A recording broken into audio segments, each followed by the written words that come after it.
What is up, YouTube? I have an very special guest, Byron Bader, who is the godfather of hockey prospecting. And he is returning because he just released his NHL team prospect pool strength rankings, as well as Anton Frondell was drafted to my favorite team, the Blackhawks, which his was his number one player. If we took his like number 10 player, I might not have had him back on. But I'm just joking. Thank you so much for joining me. How are you doing today? Yeah, doing awesome. How are you? I'm good. I'm good. Better that we got three really good players in the first round. We got Bem as well. So, or not we, I got to stop saying we, but the Blackhawks. Can you tell me a little bit about, what you think Anton Frandell is going to do this season? Do you think he's going to play in the NHL or do you think he's going to go back to the SHL? Uh, yeah, it's difficult to say. Like when Barkov got drafted, he came over right away. And Frondell's sort of that same kind of age, similar league. Um, like he's big like Barkov too, so like he doesn't have to put on strength normally like some of these smaller guys or daintier guys where they come over and it's like, oh, we got to put him in the gym for 2 or 3 years before we can act like he's already like 6'1", 200 pounds, like built like a truck. So Mhm. I I am on the fence whether I think he's gonna stick here or if he's gonna go back. I'm gonna say he's gonna stick with the Blackhawks and because I think if it's sort of like his mantra that he either wants to go back or he wants to be in the NHL, like he doesn't want to do the AHL, it almost even might force their hand a little bit. Like, well, we don't want you back in North America. So maybe like, you give him like a promise, oh, we'll give you 20 games in the NHL and see where you're at. And then if you're not quite there, maybe you can put him in the AHL or something like that. So I think gut feel is he's going to stay in the NHL, I would say, whether that's, you know, playing all the games or kind of use like Leo Carlson where you're sort of given some rest time and that type of thing, maybe something like that. But yeah, gut feel I think he's gonna stick. And I know that your system was very high on him. I think he had like an 86 or 87% star probability. Do you remember what Leo Carlson had and what are their like the comparisons between the two are in terms of your system? So Carlson I think was more around like 30%, and the reason for that is he's older, a little bit older, and he had like a really good year in his pre-draft year, his D-1 year. And then he had a great year in his draft year, but he didn't really go up a step. Like he had an equivalency in the 30s and then he stayed in the 30s in his draft year, which the model sees that and they see that like you're not jumping up steps. I know he moved over to the SHL, which is essentially the second or third hardest league in the world, but he didn't make that massive jump. So that's why his probability wasn't, as sky high as something like Frundell's. And you see that with certain players where um, they don't make that big jump like you're hoping to, and it impacts what they turn into, especially with like older players. Like Monahan looked very similar. I think Nolan Patrick kind of looks similar, where he just it's still a nice equivalency, but you don't make that big jump. So you sort of read it in the model, and it turns from, if you did make that jump like 3 out of 4 times, you turn into a star. But when you don't make that jump, it's more like 1 out of 3, 1 out of 4 type thing. So that's why he looks a little bit lower. And then, yeah, Frundell was younger and then did make that kind of jump that you were expecting him to have, that he profiles, yeah, quite a bit higher than Leo Carlson. So in your model, who do you think had the best draft value wise? So I was looking at this today. Like there was like I really liked what Montreal did. I mean, they didn't have a lot of picks, but they get Dobson, they trade out their first 2 picks, and then kind of like the value that they are able to add even through the draft with, whatever picks they had left. I think they only had 4 or 5 picks, and it was kind of starting in the second round type thing. They did pretty well, value wise. Tampa Bay a bit under the radar. Like they didn't have a pick until the second or third round. I think second round. They got Zada in the second round, but like they like just looking at like the values in the model and stuff, they did quite well where they kind of outshot their draft slot quite a bit. The Islanders did pretty well. Obviously, getting those 3 really good players in the first round. But if you look at it in terms of like their draft slot, like they're kind of like perfectly where you'd expect them to be, but they had a really nice draft just based on all the stuff that they had, and drafting first overall, and then having the relatively high first rounders. Um, Calgary, my Flames, they did pretty well. They had some really good picks. They had some picks where it was like not as great. It wasn't as good as last draft where that was like, it looks like one of the best drafts ever. But they did pretty well. Who else did I have? Yeah, those are probably like the four that really jump out, and then everybody else was kind of like at their draft slot or slightly below. In terms of the Blackhawks, they were sort of right at their draft slot in terms of like their expected NHLers, but they were able to way overshoot their expected stars. And that's basically all driven by getting Frondell third overall, whereas typically picks 2 to 5 turn into stars about 37% of the time. And Frondell's at 89% right now. So it's really favorable on that. That type of pick normally is something that would go first overall type thing. So getting that at third overall was huge value. But yeah, those are the teams that I think had kind of the best day at the two draft days there. You know, it's interesting because when I would watch Victor Eklund and Anton Frondell, Victor Eklund was driving play. He was always, looking to make a play, going to the center of the ice, going to the front of the net, and then he filled a 16. But every single Swedish prospect I talked to this year, except Victor Klingsell, who said Boumedienne, said that Anton Frondell was the hardest player he's ever played against. So it was really interesting that no one said Victor Eklund and he fell, but Anton is so high in rankings in your model, and he was drafted third.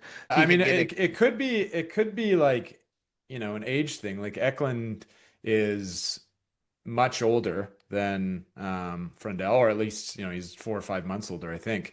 Um, so that age gap, like, when he's 17 years old playing in this league, but like it's all sort of like a wash at that point, like to the players, they think, oh, this guy's playing in this league, like he's really hard to play against. But then to have that massive age gap. And then by the time you hit like 19, 20, it basically starts to go away. But those younger guys that thrive early like that, like they just keep on getting better and better and better. So that by the time he's 18 or 19, and if he's still playing in the same league, like he's that much better than, these older prospects. So you kind of see it like in like youth hockey, like even seeing um, like my boys, they play hockey and they're 11 and 9 and 5. Like you can pick out the kids that are sort of the oldest kids on the team because they're way bigger, they're way more physically mature, and this sort of like carries on all the way until they're, right around that sort of 19 to 20 point where it sort of goes away and now you're not growing anymore,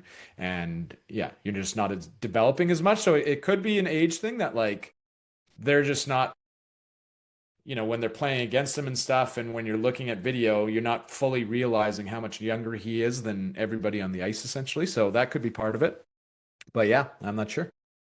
Can you tell me who the best steal is in the entire first round that you kind of had pegged there? Best steal.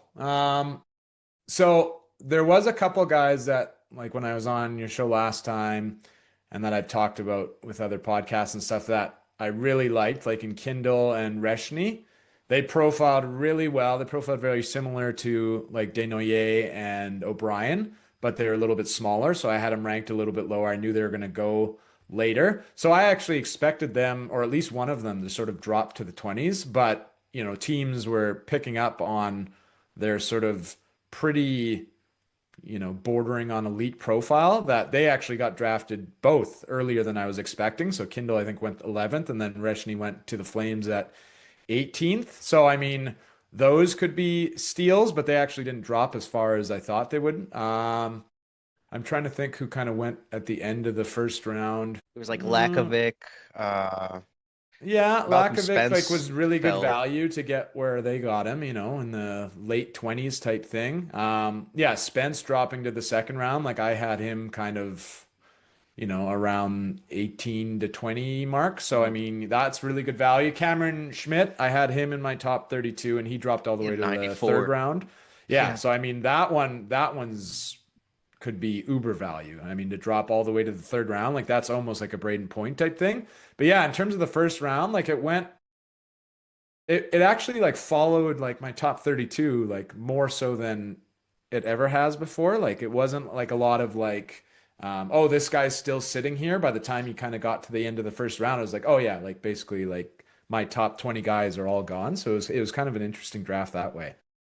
I was actually thinking when Kindle went 11, I thought of you and I was like, oh, because I disagreed with you. Like he wasn't going to go that high.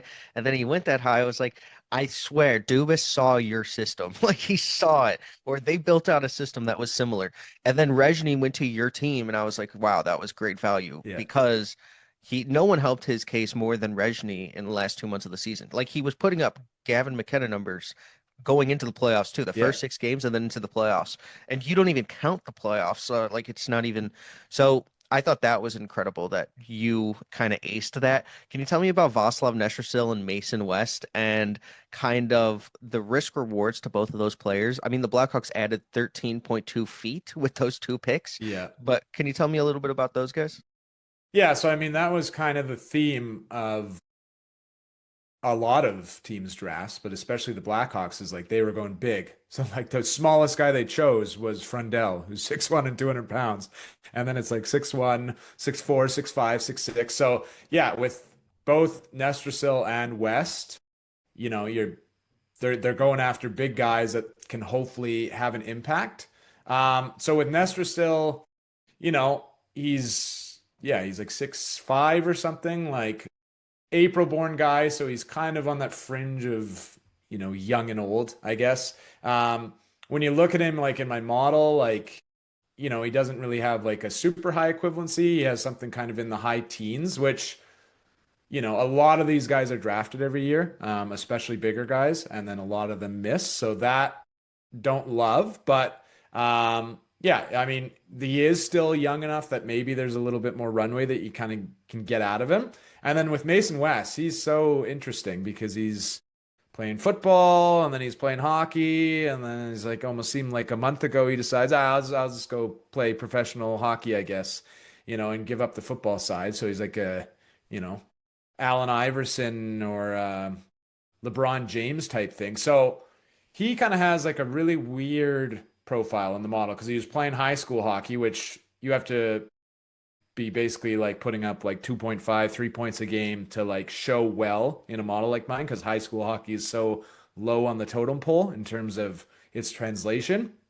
But then he switches to the USHL. He gets a little sample in, and like my bare minimum is 10 games. Well, he played 10 games. So he just barely made it, but like he put up 9 points in 10 games, and he's born in August. Like he's super, super young, and he just shows up in this league and like puts up, a pretty reasonable, production in his small sample. So there's a lot of things going on there. Like I hate those small sample sets, but like, yeah, this guy just seems like a uber athlete that can just kind of pick up anything. And like I love that young age to him. Like, you know, looking at this guy and like just how he can throw a football and how he can do all this stuff when you look at little clips yeah, I would figure that he would be like a January born guy, like he's just always been more physically developed than everybody else, but he's not. He's the opposite. He's born like almost at the end of the year. So that is promising.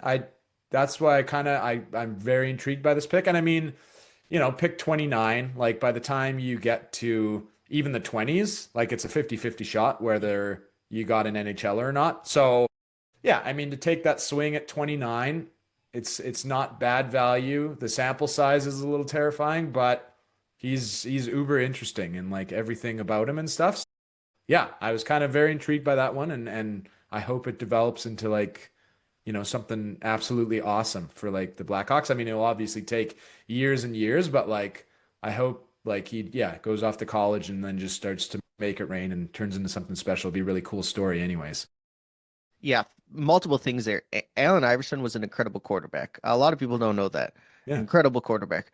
And two, like Mason West, I'm gonna throw some tidbits out here. He didn't know that it was his NHL eligibility year for draft because he was a junior in high school. He thought it was the next year, Like which is unreal. crazy. Yeah. And So he's also he only in didn't grade 11? yeah, he was a junior in high school. Now he's going to the senior year. What? Yeah. Wow. That's why he's still I did not playing know that. football. And he's still playing football next year in high school. Yeah.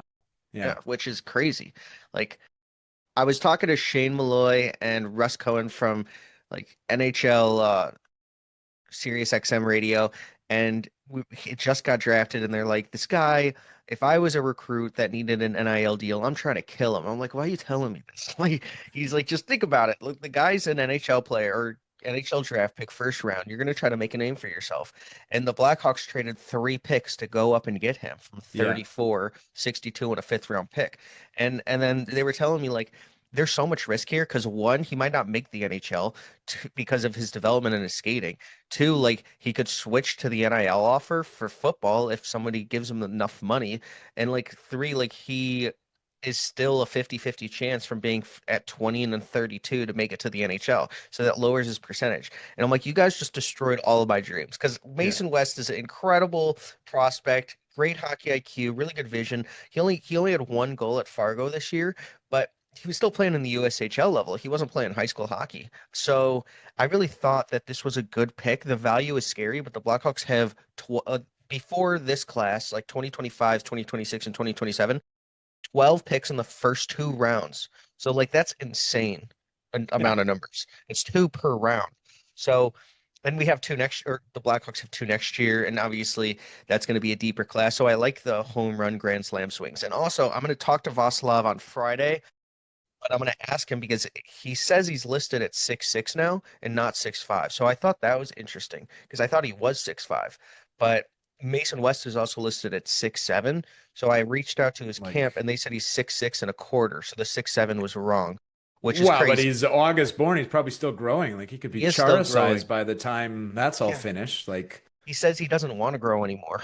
no, that's, I mean, once you get past like even like 6'4", 6'5", then you got to duck under doorways when you're going through, and you're just a giant out there on the ice, like a giraffe on skates. So yeah, you Yeah, probably don't want to go much higher than 6'6". he's two Cam Schmitz. So Yeah. I thought that the Calgary Flames had a Chicago Blackhawks draft where you take two under 6 foot forwards that are one of them is an incredible skater, then the other one is incredibly skilled. So I really like what the Calgary Flames did, and it was a different draft from the Blackhawks. Like you said, Anton was the smallest player we drafted at 6'1", and he's a truck. So Yeah. can you talk to me a little bit about like Nathan Bem, if you have him in like where you had him in your model, if it was like an upside pick? Because I asked Cam Robinson, he said he was in the I think 46 spot, and the Blackhawks drafted him at 66. So Yeah. Yeah. So, I mean, yeah, he's great value, like where you got him. Like, he profiles like model wise because he's similar age point. I can't remember exactly when his birthday is, but like, big guy, has nice numbers, but he doesn't have this small sample size. So like, yeah, typically like this is like to get this, late in the first round is good value. Like to get it in the second round, really good value. To get it all the way in the third round, like excellent value for this type of pick. So yeah, I mean, you know, 35, 40% of these guys work out into NHLers. And I mean, to get that in the third round, where typically it's like 15% of them make the NHL, like you're already sort of, much higher than the typical odds. So I love that pick. Thought it was really good value at that point for sure. okay, so now I'm gonna bring up your NHL team prospect pool list. I'm gonna share the screen because obviously you got 1K likes and 200 retweets. This is something that you're known for. So can you talk to me a little bit about, first off, the top 5 teams? Sharks, Habs, Flyers, Kraken, and Blackhawks.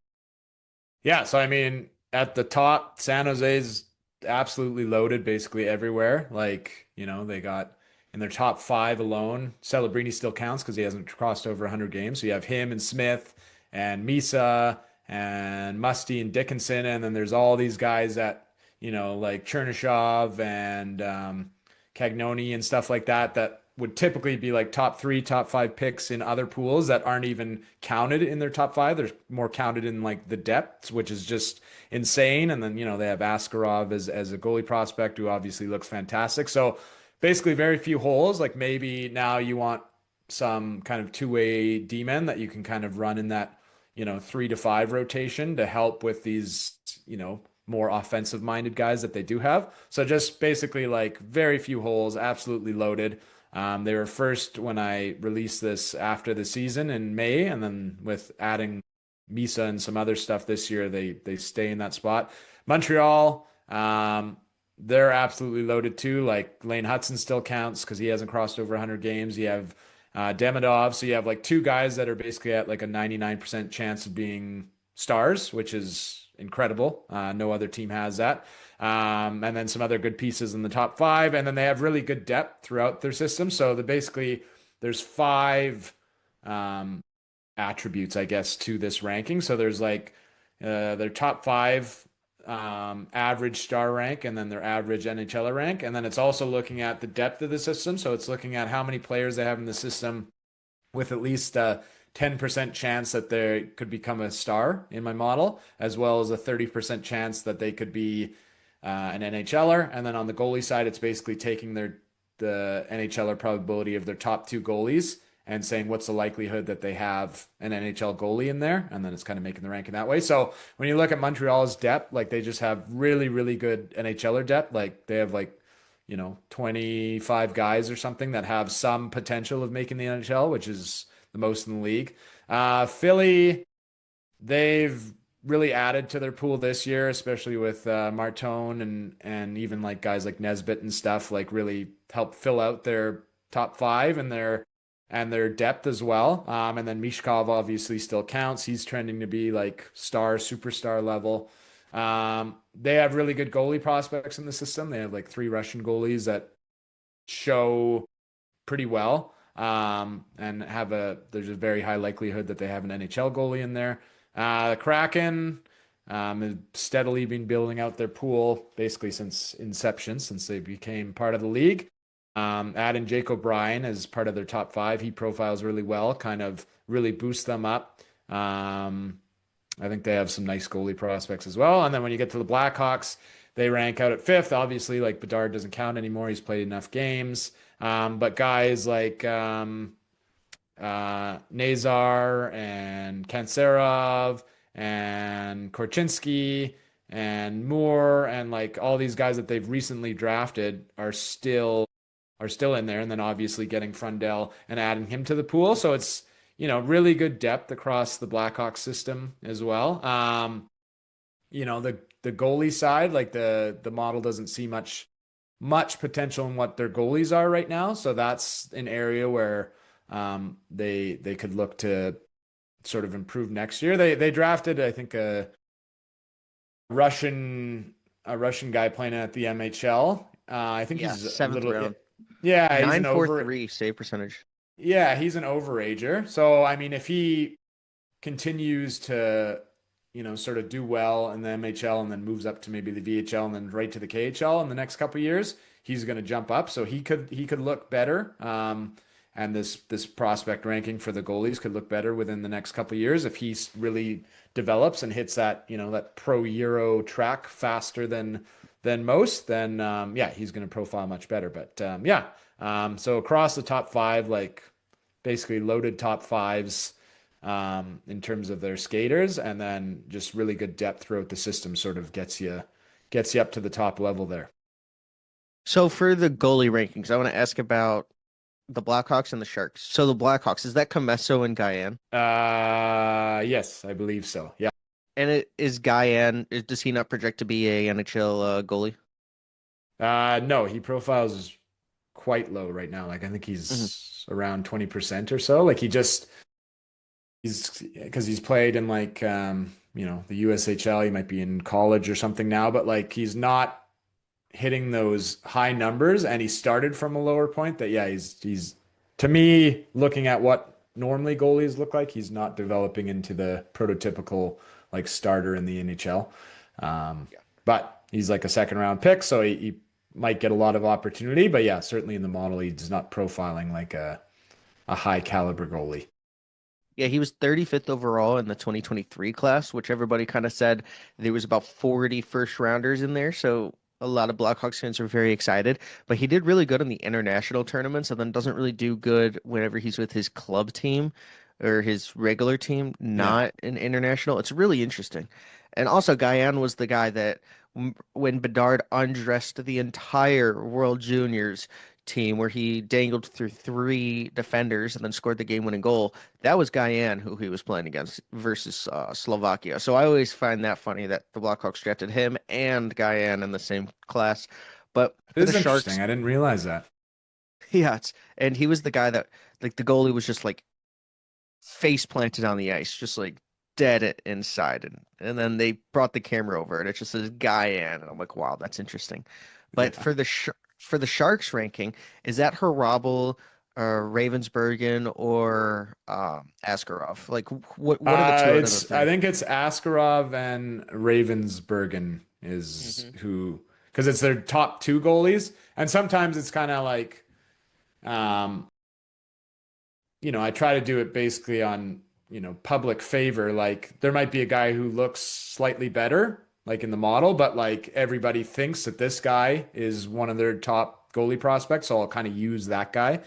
So I believe for the Sharks, it was Ravensbergen and Askarov. Yeah. Okay, and then the last two is Islanders at one and the Knights at two. Who are the two? Who are the four goalies out of those guys? So the Islanders, I can never. It's the two Euros that they drafted last year, Gildoff and yeah, I can't remember the other guy's name, but like they're both like very, very. Oh, and hold on. But anyways, they're both very Gildoff and I can't remember the other guy's name, but they're very, very young. They're on like they're already playing Pro Euro. And yeah, like their profile in the model, like based on the league that they're playing in, and then their save percentage, um, is just really, really high. So they're just developing off the charts. So they have those. So normally teams have like one goalie that looks really good, and then they might have their next option it either looks like no chance they're going to make the NHL or they look kind of reasonable. Whereas the Islanders have two guys that look very, very good. And then Vegas goalie is Moisevich. So he profiles insanely good. And he's the one I can think of. I don't even remember who their other goalie is off the top of my head, but he's the one who's basically like driving the boat for them and shooting them up so far. Yeah, I can't even remember. The other guy probably profiles pretty decently for them to be second, but he's the one that's certainly driving the boat. So they got him last year, and I was actually hoping the Flames are going to draft him because I saw him in the model and he was playing in the KHL already in his D+1 year, and he's like this Belarusian guy. And I was hoping the Flames were going to draft them, and then Vegas took him, and then the Flames took this other Russian goalie that profiles decently well, but not nearly as good. They took him right after, so I think they're kind of looking at him, but then they didn't end up getting him. So yeah, that's kind of how it shakes out. Is it's normally driven by you have the two goalies, and most systems will have one pretty good looking goalie and then one not so good looking one, or several not so good looking ones. And then a few of the systems have two really good looking prospects. And then in Vegas's case, yeah,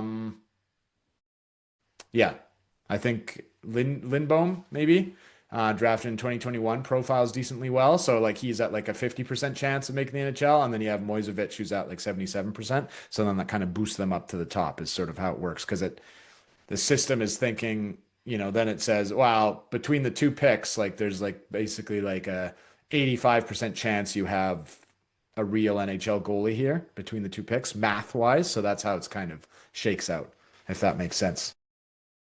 So for like the 2026 class, have you already started putting in like their years last year for that class? And like, how do you think that it stacks up between the 2025 class?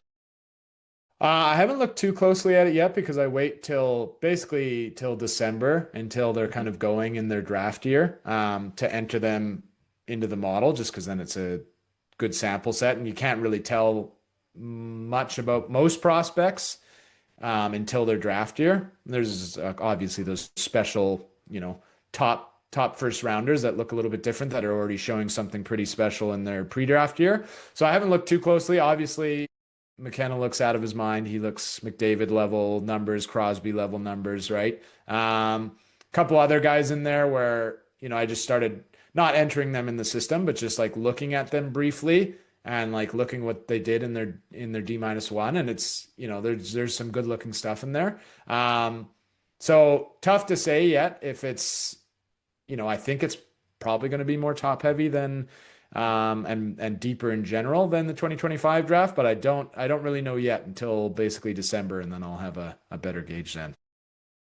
So do you think the Blackhawks are going to be a bottom five team again in the McKenna race? I don't like I feel like it's how long, like when were they in the playoffs last? Like 2018? Is that right? 7, 8 years. Yeah, against the Against Predators, Nashville? Yeah. they swept them. Yeah. So I mean, geez, you're going on like 7, 8 years now. Like you should start to climb out of it by now. But they have to add a lot. Like they have to add a Yeah. lot to their roster to compete. So I feel like no, I feel like they'll add some stuff. Maybe Frondell comes in and he can be a relative impact right away. That they'll kind of be like Anaheim, where they're not, a playoff team, but they're well outside of the McKenna Mhm. race, is the thought in my mind. But also, I'm hoping that the Flames fall off a cliff for just 1 year and Yeah. have a little stroke of luck just for 1 year and draft McKenna, and then, maybe Eh, somebody needs to take a crowbar to Wolf or something at the start of the year and just Oh take him my out God, for yeah. just a solid 3 or 4 months, just a I clean get it, ankle dude. break or something. Not Yeah. seriously. Yeah. Don't Well, hurt our king, McKenna. but, Yeah.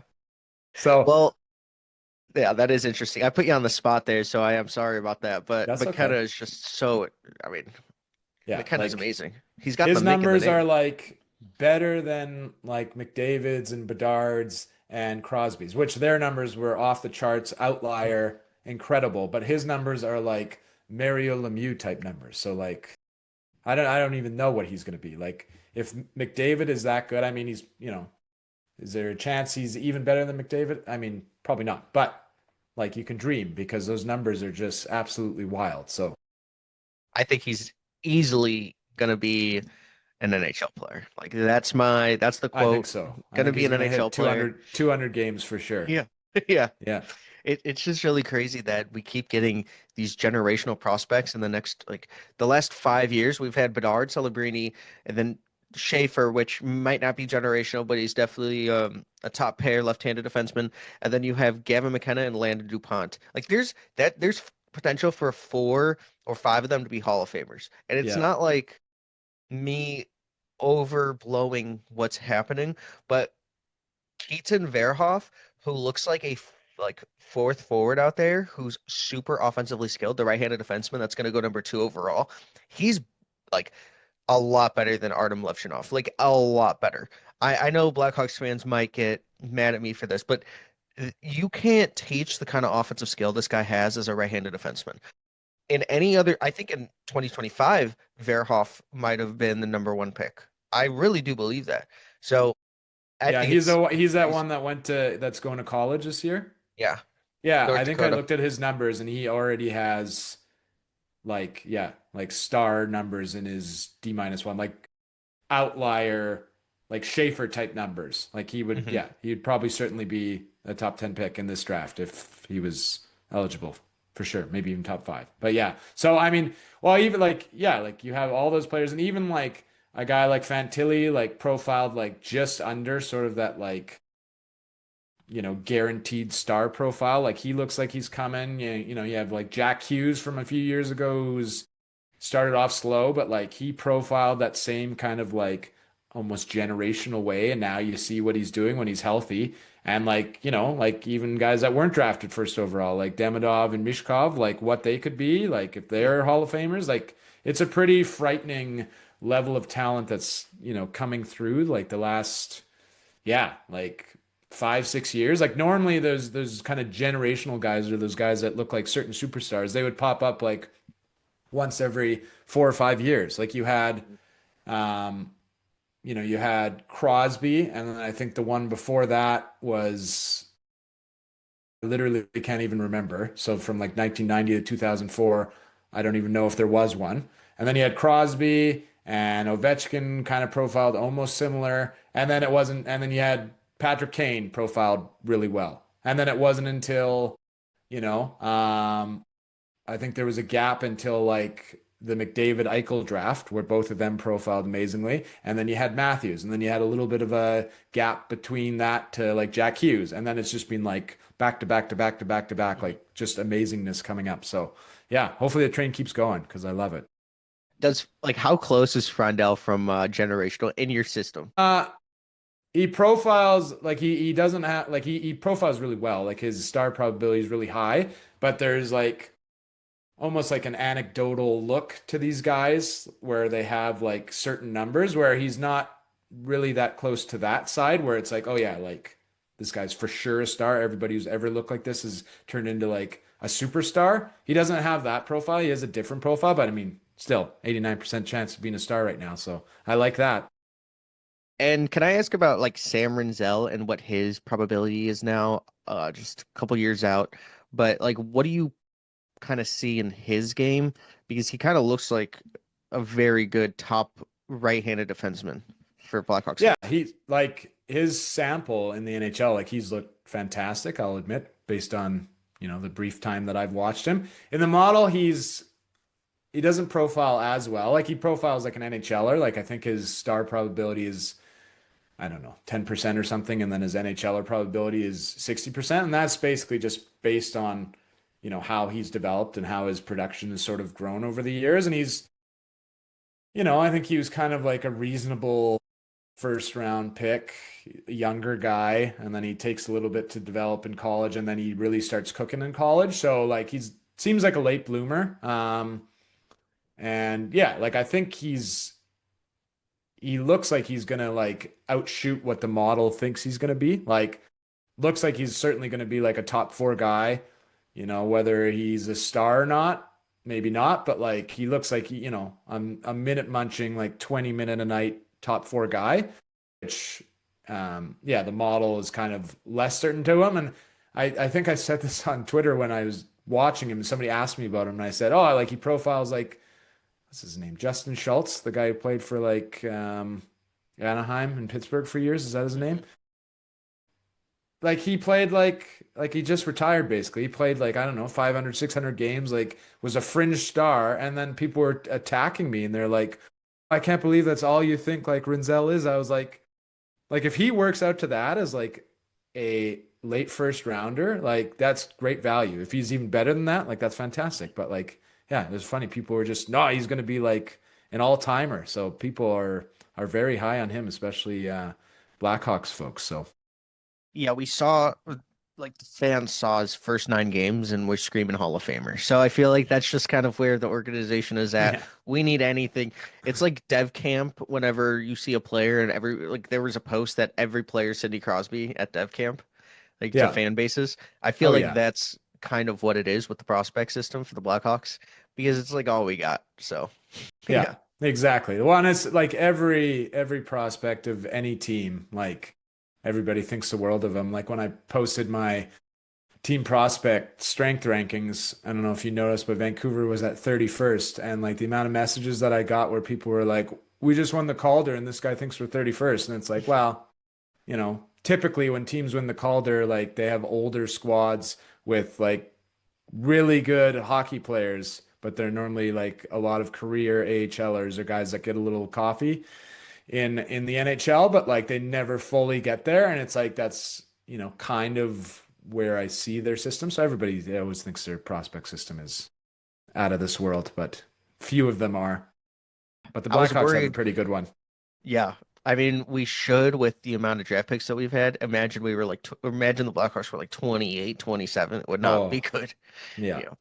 But the 28 team is the Leafs and then the Canucks. So I was worried that you were going to get a lot of hate because obviously those fan bases are extremely passionate about prospects and just like their teams. So, like, is there a team or fan base that you've kind of had run-ins throughout the years of doing this that it was like probably when you see your model is pushing them to the bottom, you're a little bit like, oh, I got to deal with this.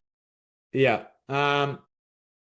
So I mean I've had my run-ins with Montreal in the past, especially the Slavkovsky draft and stuff, because I wasn't super high on that one. Still am not based on what they left on the table. So I've heard it from them quite a bit. Detroit, they've I mean, since basically the beginning, because I've been vocal that like they basically just draft the same, no matter where they're drafting from in the first round, they always draft the same like two-way, player in the first round. And it's led to like a prospect system where it has very little star potential, and you basically have like the same type of player, like, 5, 10 times over in the system.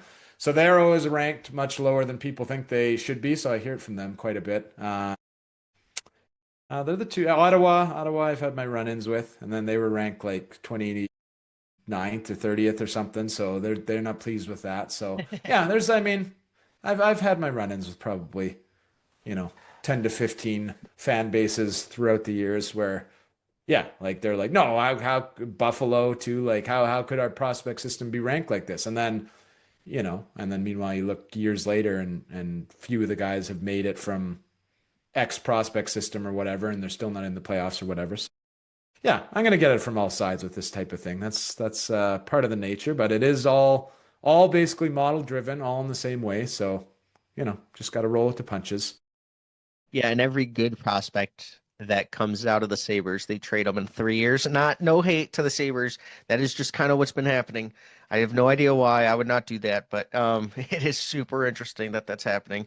When you saw the JJ Peterka trade, like what was your first reaction? Not just almost you feel bad for the Sabres. It's like first off, like Paterka, like in terms of like the model, like didn't even profile very good. But then he worked out as a very good player and was like getting better and better every year. And then for some reason they let him go, whether it was him or it was the Buffalo side or they didn't want to sign him. And then yeah, they trade him out the door and then to see what they got back and it was just like nothing where it's like, ooh, like you got like a fifth, sixth defenseman and then you got, Shane Doan's kid that looks like maybe he might make the NHL, but I'm not even sure. So it's just I don't know. You kind of feel bad for the Sabres at that point after, or the Sabres fans anyways, after just all the stuff that's happened in 14 years of just not getting anywhere. So mostly felt bad for them at that point, but yeah, didn't think it was a great trade for the Sabres for sure. Yeah, I was surprised, especially that there was no pick swap from 4 to 9. I thought there would at least Yeah, be that. like at least that. Okay. Yeah, Like get into that top 5 star range, then it's like, okay, now yeah, we're that would make talking. more But sense. yeah, but it didn't make much sense all the way around. So But I'm gonna give you the camera now. There's like I always do, Hot Ones episode. Cameras here, here, and here. Tell everybody what you're working on, what you got coming on next, and yeah, thanks for coming on. no problem. Yeah, so you can find me at Byron M. Bader on Twitter. So I've been all over that the last couple weeks with the drafts. Yeah, and then the site's hockeyprospecting.com. It's a subscription-based site, $40 a year. You get access to all the stuff I talk about on Twitter, basically. Yeah, in terms of what I'm working on next, probably not too much in the recent future because I just finished draft time, which is always crazy. So I'm just finalizing some of that stuff and yeah, making sure the models are all updated and all that stuff. And then yeah, I'm going on vacation for a bit and then start to ramp up for development camps and preseason and start talking about these guys that were recently drafted or drafted a few years ago that are making, now making their appearance at training camps and maybe into some exhibition games and stuff. So yeah, but I'll probably be a little quieter the next month or so while I decompress from all this craziness and enjoy the summer a little bit. But yeah, hockeyprospecting.com and find me on Twitter at Byron M. Bader. Yeah, that's awesome. I can't believe it's only $40 a year. That is an absolute steal for the content and service you're providing. So thank you so much again. Everybody, links in the description. I'm going to put everything that Byron does in the description, like his X, hockey prospecting. So you can find it all there. But thank you guys so much and peace.